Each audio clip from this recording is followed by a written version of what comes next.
400萬億全球養老金缺口背後，你可能要做工到80歲，養老替代率唔夠50%。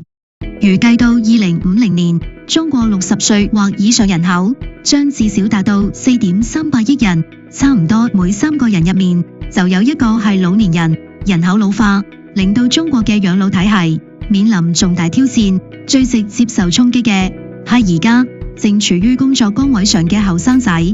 我們大家在年輕的時候，在工作的時候，儲蓄到一個養老基金裏面去，然後這個會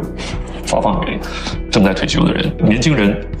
撫養年老的人，從整個社會來講，年輕人越來越少，老年人越來越多。那不管怎麼設計這個體系，這是一個最根本的矛盾。為咗解決養老金缺口問題，延遲退休、彈性退休逐漸成為全球趨勢。未來幾十年，總體嚟講，即係所有國家都面臨人口老化。喺呢種多層次嘅養老體系中，第三支柱個人養老計劃透過金融機構嘅專業化投資，提供唔同風險偏好嘅理財產品，為人們養老金嘅保值增值發揮緊重要作用，亦分擔咗人口老化帶俾政府嘅壓力。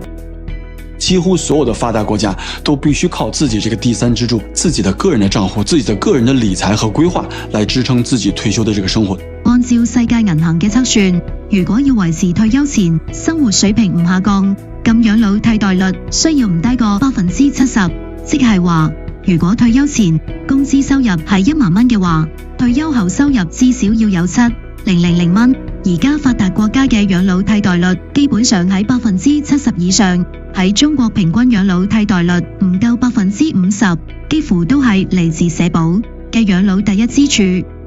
預計2050年人類平均壽命有望突破100歲，到時全球養老金缺口估計會達到400萬億美元。面對老去，你準備好未？